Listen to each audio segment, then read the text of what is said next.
Comment est-ce que tu as vécu ton expérience en politique en tant que jeune femme noire? Le syndrome de l'imposteur, là, c'était constant. C'est une bataille, là. Encore aujourd'hui? Oui, oui. Malgré toutes tes expériences, justement, dans ton implication en politique auprès, justement, des communautés... Et nous, pour les personnes noires, on dirait qu'on porte le fardeau de toute notre communauté. Alors, je suis comme obligée tout le temps d'être presque parfaite pour ne pas que je sois généralisée.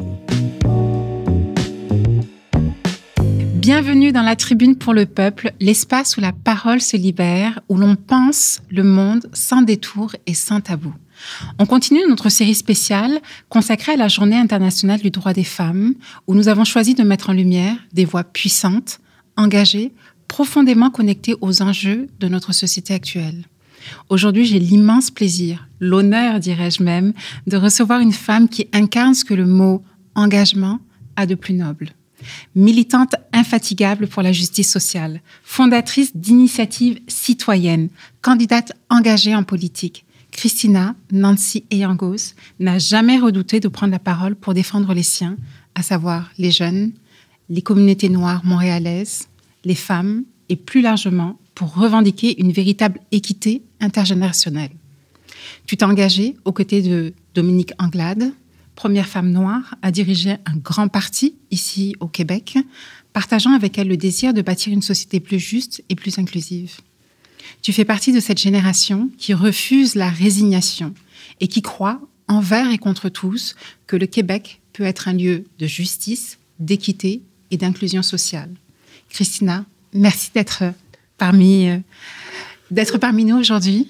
Merci pour l'invitation, ça me fait vraiment plaisir. Non, c'est moi, je suis vraiment contente de te recevoir aujourd'hui. Avant qu'on entre dans le vif du sujet, j'aimerais revenir un peu à tes débuts. Christina, qui est la Christina avant la femme passionnée, militante et engagée? Qui étais-tu? Une jeune perdue, dans le sens où moi, j'ai grandi, je suis camerounaise, donc j'ai grandi dans cette culture-là où, en fait, ton identité est un peu définie ou dictée par la volonté de tes parents. Donc, papa voulait, lui, être ingénieur dans sa vie. Peut-être il est passé à côté, ou mon père est ingénieur, en fait. Ça arrivait un peu plus tard. Alors, lui, il veut que sa fille continue dans les sciences. Ma mère était greffière de justice, donc elle veut que je sois avocate. Mais être médecin, c'est pas mal. Donc, c'est pas mal les métiers de sécurité financière et tout, qui sont un peu prédéterminés, ou en tout cas, qu'on force les parents africains, en tout cas camerounais, ont tendance à tenter d'insérer leurs enfants vers ces trajectoires-là.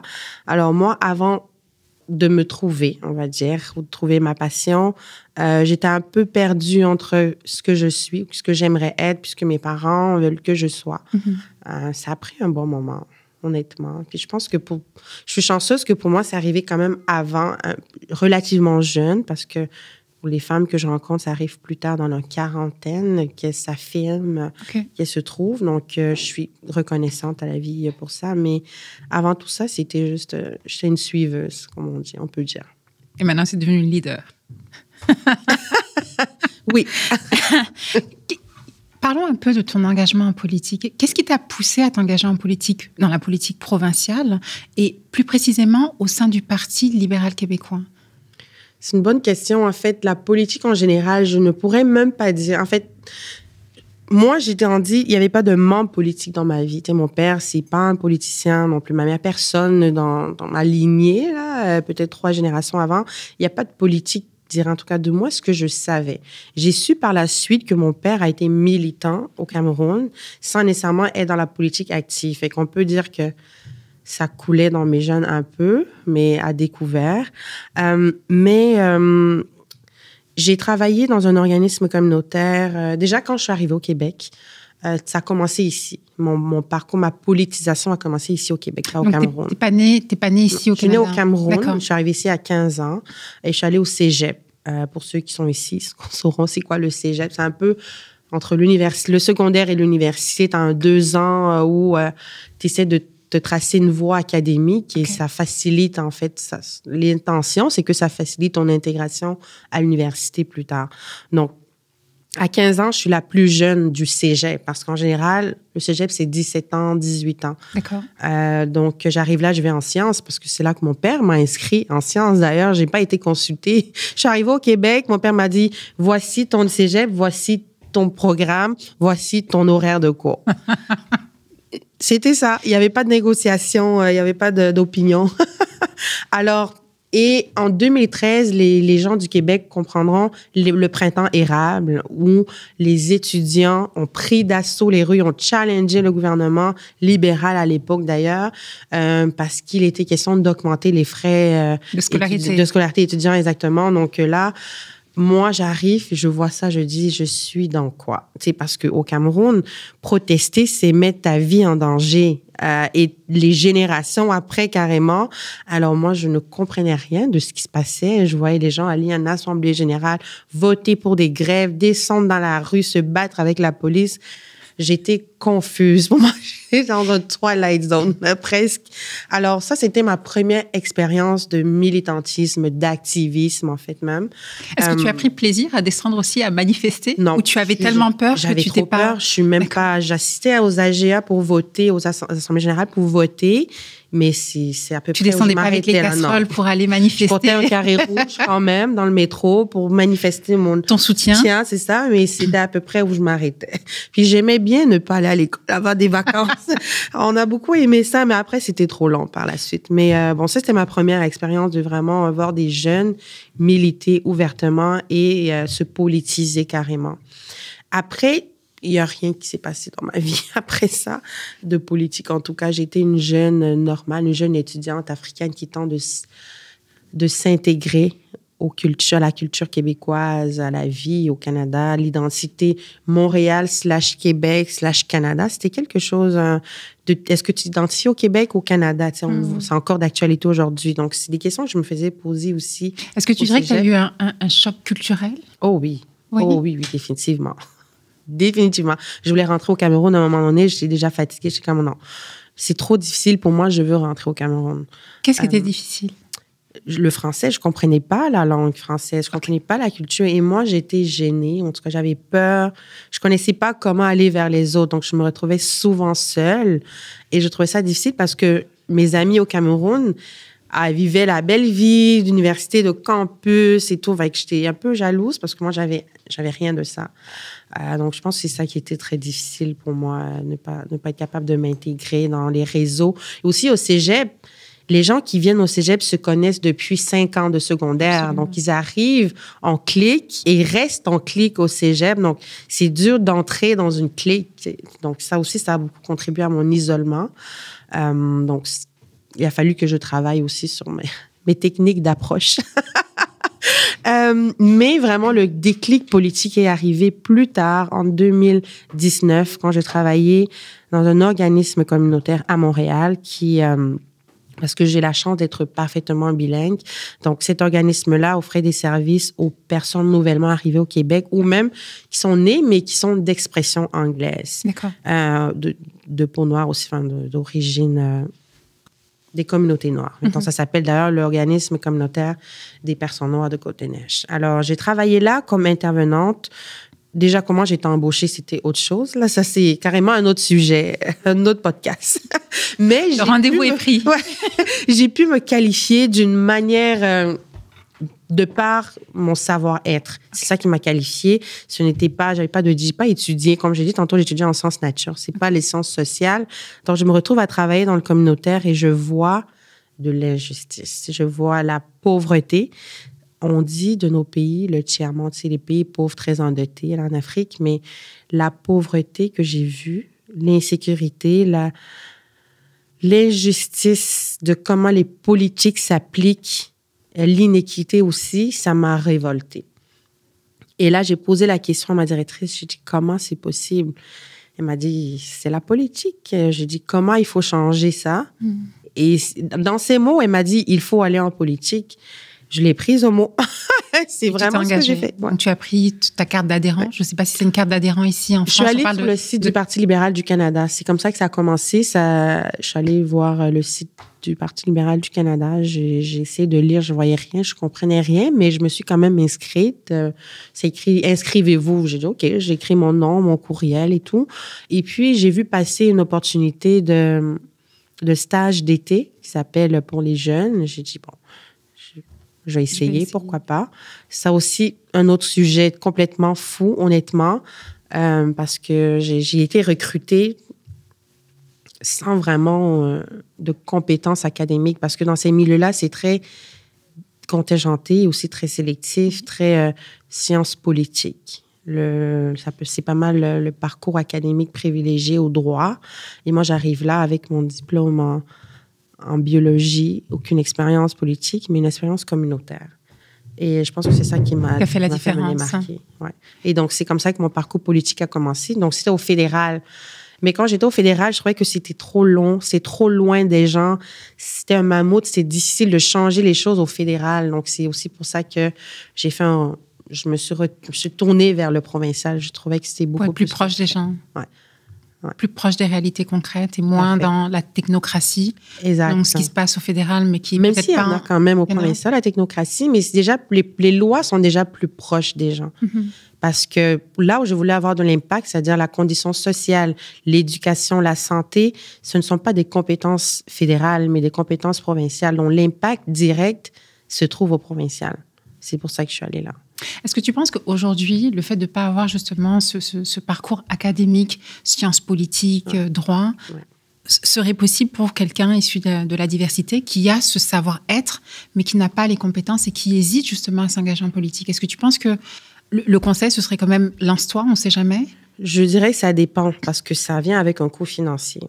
Est-ce que c'est une option? Oui ou non? Ça aussi, c'est une barrière des fois. Mm-hmm. Si la réponse est non, on a la chance quand même, le privilège d'être au Québec où la plupart du temps, les gens sont prêts à te donner une chance. Comparé à d'autres endroits dans le monde où c'est par rapport à ta diplomation que tu as une opportunité. Au Québec, c'est qu'est-ce que tu sais faire, qu'est-ce que tu veux faire, à quel point tu es motivé. C'est souvent ça qui ouvre des portes au Québec. D'accord.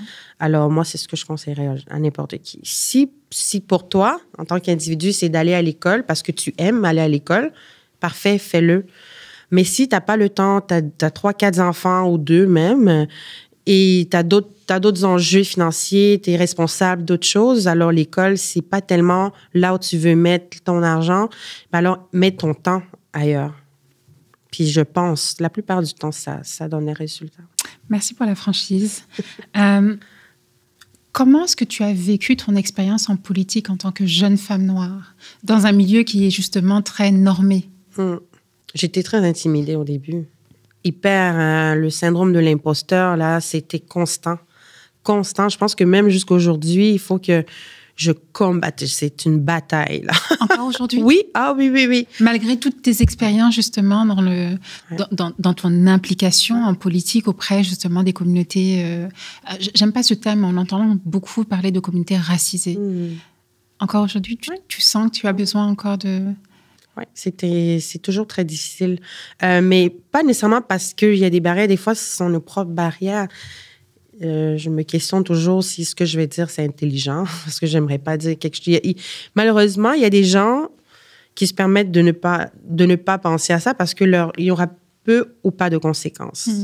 Mais nous, pour les personnes noires, on dirait qu'on porte le fardeau de toute notre communauté. Alors, si moi, je dis quelque chose qui est niaiseux, alors, malheureusement, d'autres personnes de ma communauté vont payer le prix parce qu'ils vont dire « Ah, mais ces gens-là, tu sais. » Alors, je suis comme obligée tout le temps d'être presque parfaite pour ne pas que je sois généralisée. Que l'expérience avec une personne noire devienne « Ah, mais on a déjà eu une personne noire, puis ça n'a pas fonctionné. » Fait qu'on n'ira plus vers là. Puis on le voit, ça existe. Ça se fait. Ce sont des pratiques qui sont sur le terrain. Alors, malheureusement, ou heureusement, je ne sais pas trop. En fait, malheureusement, avant de parler, avant de proposer une idée, une initiative, il faut que je tourne ma langue cette fois, vraiment. Est-ce que c'est vraiment intelligent ce que je vais dire? Est-ce que c'est vraiment approprié? C'est quoi les conséquences? C'est vraiment un processus qui se fait en 5 secondes ou 10 des fois, mais ça se fait. Mais je le fais. Comment est-ce qu'on gère cette charge mentale de justement être la représentante de toute la communauté noire quand tu arrives justement à certains postes à responsabilité ou même dans certaines places où tu as des quotas justement pour favoriser justement la diversité et l'inclusion, où tu te retrouves finalement la seule minorité et tu te dis j'ai pas le droit à l'échec parce que mon échec conditionne aussi la chance, l'opportunité de d'autres après moi. Comment est-ce qu'on vit avec cette charge mentale? Je la vis moins parce que je ne suis pas une pionnière dans beaucoup de choses et on a quand même la chance d'avoir des Yolande James, qui était la première ministre noire au Québec, des Dominique Anglade à parler, des Mado Anika Kadé, qui est la députée pour laquelle je travaille actuellement dans Bourassa Sauvé. Alors, elles ont eu plus de pression que moi parce qu'elles étaient vraiment des pionnières. Mais ça arrivait que quand j'arrivais à des rencontres, à des événements, je suis la seule. Des fois aussi, je suis la seule, quand on va plus sur le micro, je suis la seule africaine parce que la communauté haïtienne, historiquement, est plus présente et sont plus, en tout cas à l'époque, parce que je suis plus sûre que c'est encore le cas, mais ils étaient plus nombreux. Donc, il y avait plus de chances de les croiser dans des événements. Donc, c'était difficile encore là parce que ça m'imposait une certaine tenue. Alors, encore là, ça fait en sorte que tu ne profites pas vraiment de l'événement parce que il faut toujours penser à chaque move que tu vas faire, chaque chose que tu vas dire. Moi, je trouve ça fatigant, c'est épuisant. Il faut vraiment être motivé, il faut vraiment le vouloir puis avoir des bonnes raisons. Sinon, tu vas faire une bourde ou même, en tout cas, ça va pas être autant gratifiant. Si tu vas sans avoir un projet ou vraiment une idée à proposer ou vraiment une idée de l'influence que tu veux avoir. Puis il faut être solide. Parce que l'intimidation, les gens, c'est pas que les gens vont t'intimider, mais les gens sont intimidants par qui ils sont. Tu arrives, tu vas voir quelqu'un qui est avocat depuis 10-15 ans, toi, tu arrives avec ton petit diplôme, tu es comme, je ne paie. C'est très compétitif. Alors, il faut arriver là, sûr de toi. Et même si tu dis n'importe quoi, si tu le dis en étant sûr de toi, ça passe. Ça passe. La plupart du temps. Alors, c'est vraiment de travailler sur ces choses-là, sur le soi. Pour moi, c'est ça qui était, je pense que c'est ça qui était déterminant pour moi, c'est que j'ai travaillé sur moi-même. Alors, de ne pas me laisser distraire par quelqu'un qui semble être plus compétent que moi. Je dis bien semble être plus compétent que moi, quelqu'un qui est mieux habillé, parce que oui, l'habit fait toujours le moine. En tout cas, c'est par l'habit qu'on reconnaît le moine. Je pense que c'est ce qu'on dit, l'autre bout du dicton. Alors, travailler sur ces choses ont fait en sorte que j'ai pu m'intégrer dans ce milieu. Ouais. Parfait, parfait. Alors, j'aimerais qu'on parle un peu de la situation tendue avec le voisin états-unien, où on observe récemment une vague justement de suppression des programmes liés à l'EDI. Est-ce que cette tendance t'inquiète? Ma réponse n'est pas populaire. Parce que j'ai eu des discussions avec des collègues ou des camarades de classe. Moi, honnêtement, ça ne m'inquiète pas. Parce que je pense que ceux qui le faisaient pour les bonnes raisons n'ont pas besoin que Trump leur dise d'arrêter pour qu'ils s'arrêtent. Alors, je pense que c'est même là qu'on va voir qui le faisait pour de bonnes raisons. Oui, mais il y a un financement qui est attaché à ça. C'est vrai, c'est vrai. Cette partie, c'est la partie un peu plus sensible. Mais comme je dis, moi, je pense que même dans la politique, c'est une question de volonté. Alors, c'était quoi notre motivation au départ quand on allouait ces sommes à ces initiatives? Est-ce que c'était pour respecter la loi ou c'était parce qu'on y croyait vraiment? Fait que moi, je pense que, au contraire, c'est là toute la société est mise au test. Voyons voir comment les gens vont réagir. On verra vraiment qui était vraiment un allié dans cette bataille pour les personnes comme notre. J'aime entendre ça parce que c'est pas un discours qu'on entend souvent. Et le discours qu'on entend souvent, c'est oui, effectivement, c'est dommageable. Mais la réalité concrète du terrain, c'est qu'on a des politiques justement de l'EDI et on peine à vraiment tendre vers plus d'inclusion de ces minorités. C'est ça. C'est pas encore un terme que j'apprécie.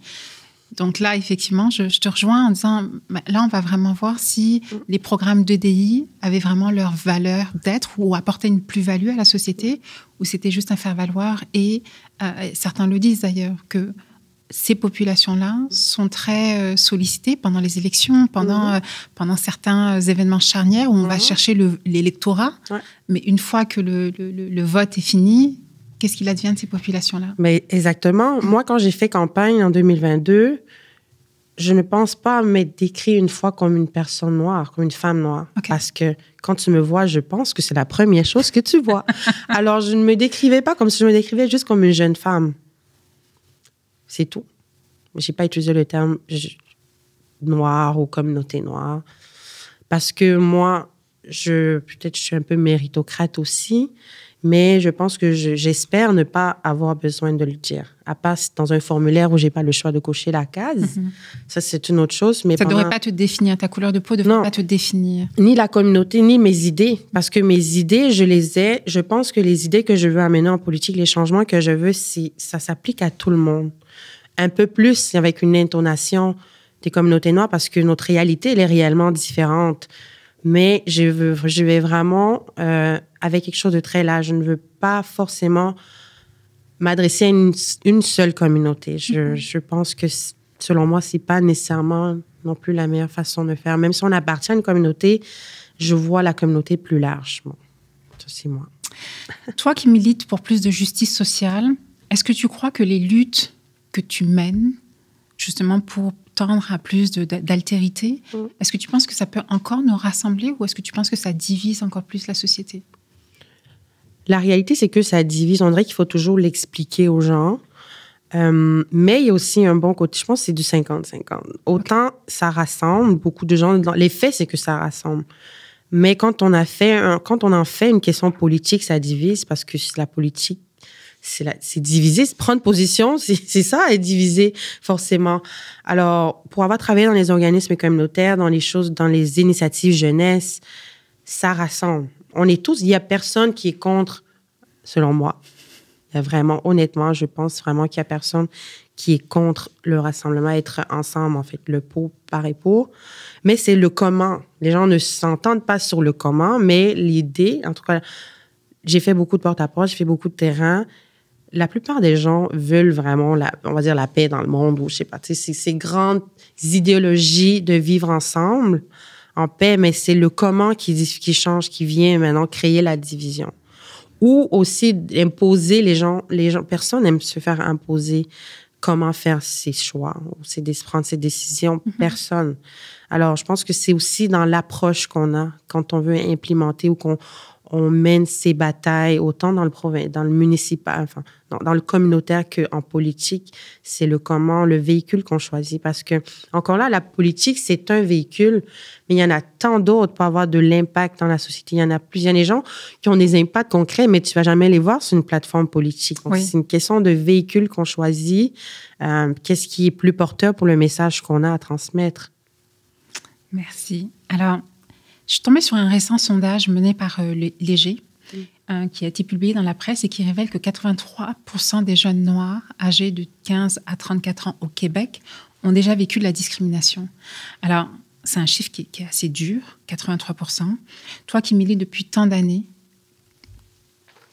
comment est-ce que tu appréhendes justement ce résultat-là? Comment est-ce que tu reçois ces résultats-là? Ouais. C'est choquant. Vraiment, c'est très choquant. L'Observatoire qui a mené cette recherche incroyable. Déjà, l'Observatoire qui a été, pour que ce soit mis en place, ça n'était pas facile.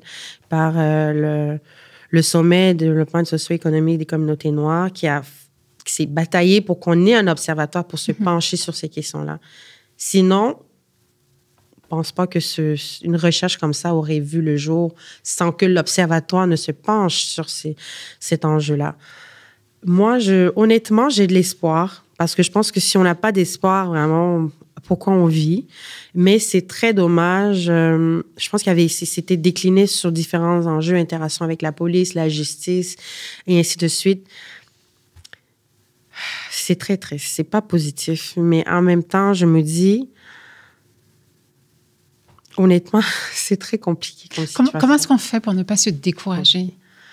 Parce que c'est pas aujourd'hui que tu as commencé ton militantisme, ton implication au sein des communautés. Non. Oui, effectivement, les communautés noires, mais ça dépasse justement le cadre ethnique. Ouais. Quand tu vois ça, quand tu regardes ces chiffres-là, comment est-ce qu'on fait pour garder justement le feu du militantisme et pas de se dire, OK. Je pense qu'il faut s'attaquer à un problème à la fois. Il faut faire notre travail nous-mêmes d'individus. Ça, c'est une chose. Je pense que le gouvernement, les politiciens, l'État n'est pas toujours capable de régler plusieurs problèmes. Les problèmes qu'on attend ou les solutions qu'on attend qu'elles viennent de l'État, du gouvernement, des politiciens, je pense qu'il y en a plusieurs qu'on peut régler nous-mêmes. Je veux dire, déjà en tant que parent, en étant moi-même une mère d'un garçon noir, d'un jeune noir, en fait, d'enfants de cette communauté, c'est aussi de comment on prépare nos jeunes, nos enfants à être des citoyens, des individus dans la société. Moi, quand j'ai vu ça, je me suis retenue de ne pas pleurer. C'était très triste. Ouais, vraiment. Et surtout que je travaille dans un arrondissement, enfin, sur un territoire Montréal-Nord qui est très connu. C'est une terre d'accueil pour les immigrants. Beaucoup d'immigrants de plusieurs générations sont entrés par Montréal-Nord. Okay. Et c'est aussi un terreau de plusieurs enjeux de société majeure, de sous-investissement aussi en infrastructure, en toutes sortes de choses. Moi, la façon dont ce que j'ai trouvé positif, c'est ce que j'ai commencé en disant merci à l'Observatoire d'avoir vu le jour et de mettre en lumière ces chiffres-là, parce que sinon, ça aurait seulement été des anecdotes. Mm-hmm. Alors là, on a la science qui a parlé. Il y a des chiffres, il y a une compilation, il y a des données qui font en sorte que maintenant, on peut peut-être cibler justement certaines actions. Exactement. Avant ça, on n'aurait pas été capable. Ça allait juste être anecdotique. Donc, pour moi, ça a été mon espoir. Je veux dire, OK, là, maintenant, je peux arriver devant un ministre et dire, voici pourquoi j'ai besoin de financer cet organisme-là. Voici pourquoi le sommet a besoin de rester, qu'on ne coupe pas son financement à la mission, parce que grâce au sommet, on a l'observatoire. Grâce à l'observatoire, on a de la recherche, des données scientifiques, des données parce qu'on va se dire la vérité, ce sont les données qui justifient des montants alloués, qui justifient des politiques publiques. Ce sont les chiffres qui parlent. Absolument. Alors, voilà le côté positif. C'est qu'on a ces instances-là, ces organismes-là, ces organisations qui ont compris comment ça fonctionne. Parce que... Comprendre le système pour pouvoir justement... jouer avec. Oui, jouer avec. C'est ça. Là, on a des chiffres. Maintenant, on ne va plus nous dire que, mais comment tu peux prouver ça? Ah ben, voilà mon étude. Les statistiques sont là. Les stats sont là. Parfait. Ouais. Revenons maintenant à la Journée internationale du droit de la femme. Donc, que représente la journée du 8 mars pour toi? Je ris pour plusieurs raisons. Moi, j'ai dit tantôt, je suis née au Cameroun. Au Cameroun, c'est la fête le 8 mars. On a un pagne. Écoute, c'est même un enjeu de société. C'est que la personne qui a la plus belle robe, le plus beau design est riche et pauvre parce que c'est aussi un coût. Ça coûte 10 000. Absolument. Donc, si tu n'as pas le pagne ou si tu as le pagne de l'année passée, OK, toi, tu as des problèmes. Tu sais, c'est comme... Moi, j'ai grandi en ayant toujours la robe. Puis si j'avais pas la robe, c'était un problème.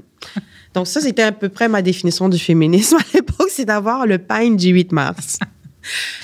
Et ça s'appelle la Journée des femmes. Tu sais, au début, c'était juste la fête des femmes. La fête des femmes. Même si, en tout cas, c'est comme ça que dans le populisme, c'est comme ça qu'on connaissait ça. Même si peut-être ça a toujours été la Journée internationale des droits des femmes, mais comment ça retentit, ça a percolé dans la population, c'est que c'est la fête des femmes. Ouais. Donc, quand je suis arrivée au Québec, encore là, avec tout mon processus, ma politisation, mon exposition à toutes ces batailles et toutes ces réalités, là, ma perspective a changé. J'ai commencé à comprendre, OK, il y a vraiment une différence. Ça dépasse le pagne. Oui, c'est ça, exactement. Ça dépasse sortir le soir, que c'est ce jour où monsieur va laver les assiettes, va faire ça. C'est que, OK, non, les femmes sont vraiment moins payées dans la société. C'est qu'une mère célibataire, encore pire aujourd'hui, ne peut pas se payer un logement. Non, vivre décemment, oui. C'est ça. Donc, là, j'ai commencé à comprendre. OK, c'est ça. C'est ça l'importance du mot droit. Parce que c'est vrai que les femmes ne jouissent pas de la société de la même façon, de la même manière, ou de la même hauteur que les hommes.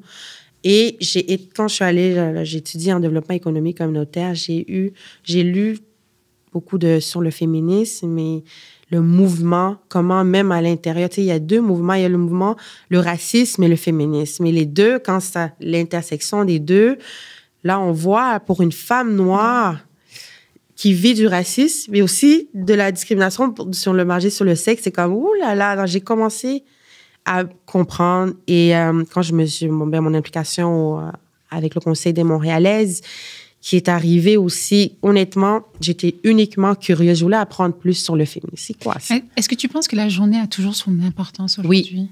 Oui. Au contraire, c'est juste... Je pense que oui, vraiment. Oui.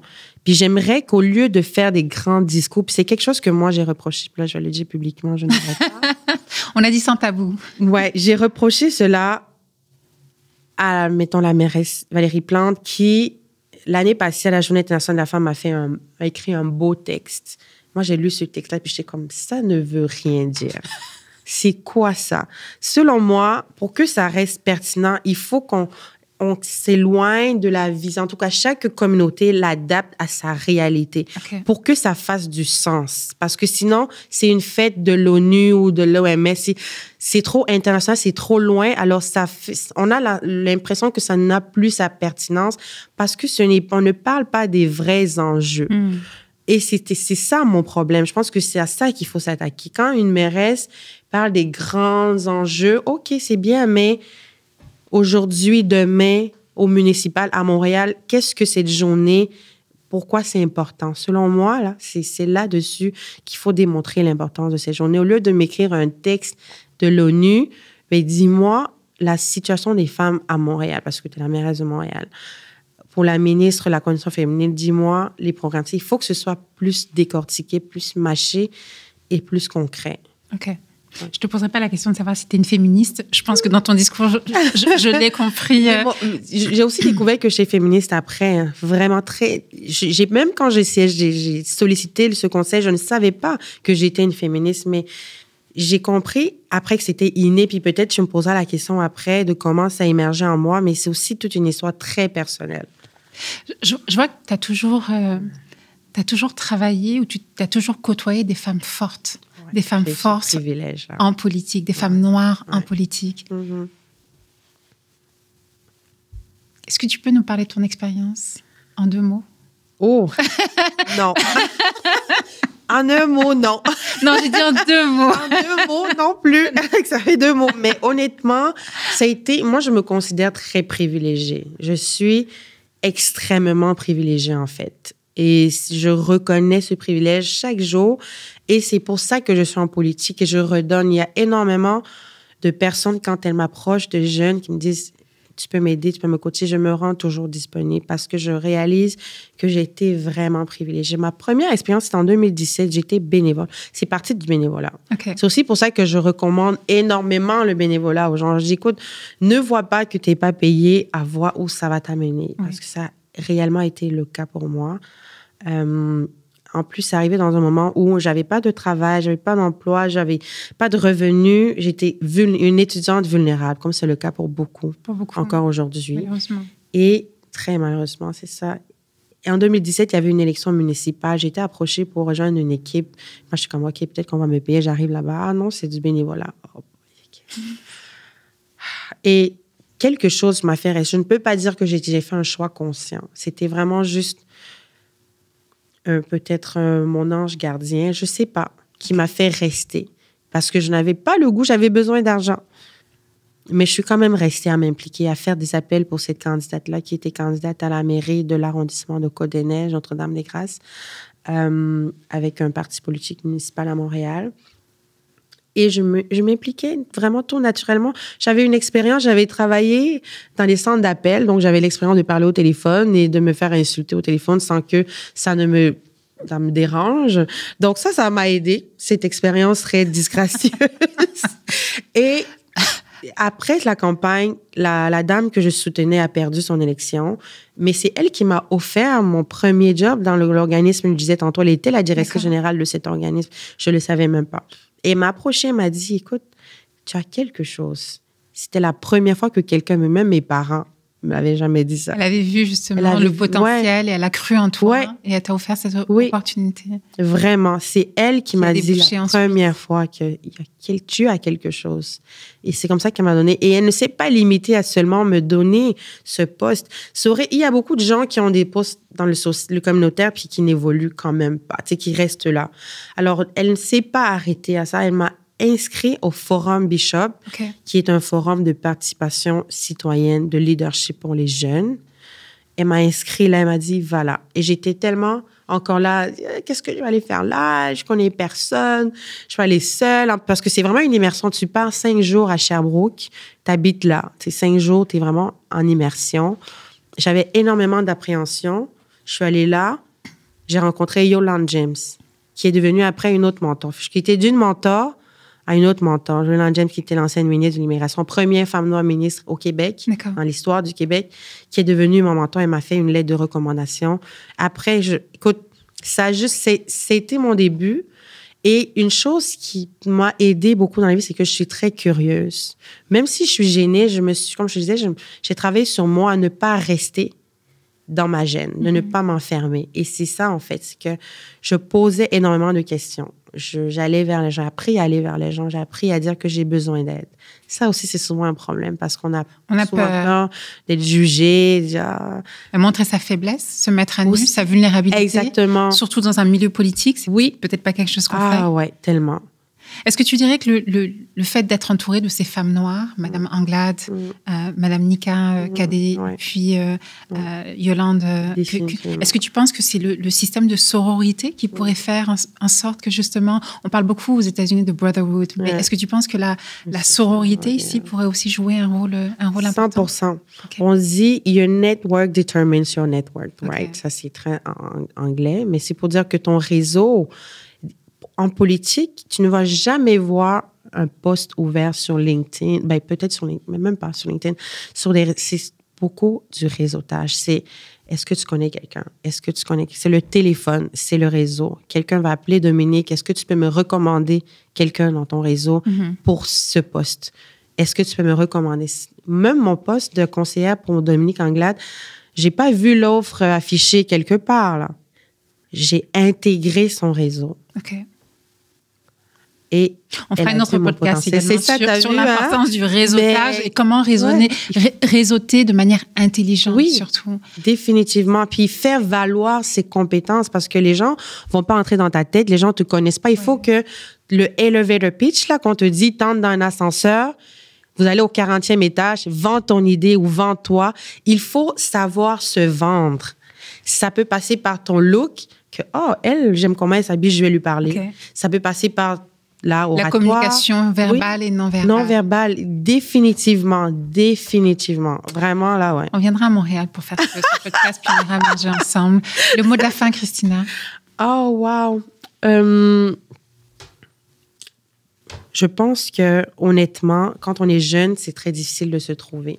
Moi, ça m'a pris vraiment beaucoup de temps pour savoir ce que j'aime, qu'est-ce qui m'anime. Et ça, c'est parce que il y a tellement de bruit autour. C'est difficile de mettre un muet dans l'environnement et de s'écouter soi parce que c'est ce que ça prend. Alors moi, je pense que déjà, il faut commencer par s'entourer des gens qui nous inspirent ou juste les gens qui ont du succès, même si ça ne t'inspire pas, juste être autour d'eux. Moi, je pense vraiment que l'univers réagit à ce qu'on lui envoie. Ça a fonctionné pour moi, ça continue de fonctionner. Et il faut s'éduquer. Pas seulement à l'école. On a parlé d'entrée de jeu tout à l'heure qu'aller à l'école, mais s'éduquer, ce n'est pas uniquement à l'université, sur un banc d'école. Encore là, je reviens au Québec, il y a énormément de formations, de coaching, de leadership. Il y a tellement de ces choses que tu peux mettre dans ton CV, que tu peux apprendre, tu peux faire des lectures, tu peux t'auto-éduquer. Ouais. Il faut en profiter, vraiment, sincèrement. Moi, je me souviens, j'avais lu un article tout bêtement. Vraiment, j'ai juste lu comme ça, puis je sais comment. Et je suis arrivée à un souper, les gens parlaient de ce sujet. De cet article-là. Hein. Donc, tu avais matière à interagir avec eux. Exactement. Pas rester silencieuse et faire figuration. Et faire ça. Et d'être oubliée aussi. Parce que malheureusement, en politique, c'est ça. C'est quand on te voit qu'on se souvient de toi. C'est quand on t'entend qu'on se souvient de toi, généralement. Alors, Si tu as une opportunité d'être autour de la table avec des gens, mais tu n'as rien à ajouter à la discussion, qu'est-ce que tu penses qui va arriver? Rien. Donc, de saisir c'est sûr que pour saisir les opportunités, il faut les reconnaître. Donc, c'est ça que je pense qu'il faut vraiment s'éduquer.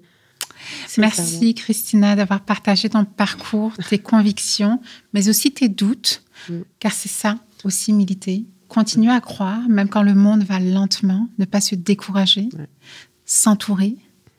Que cette conversation inspire celles et ceux qui doutent, celles et ceux qui hésitent encore à s'impliquer, à prendre pleinement leur place.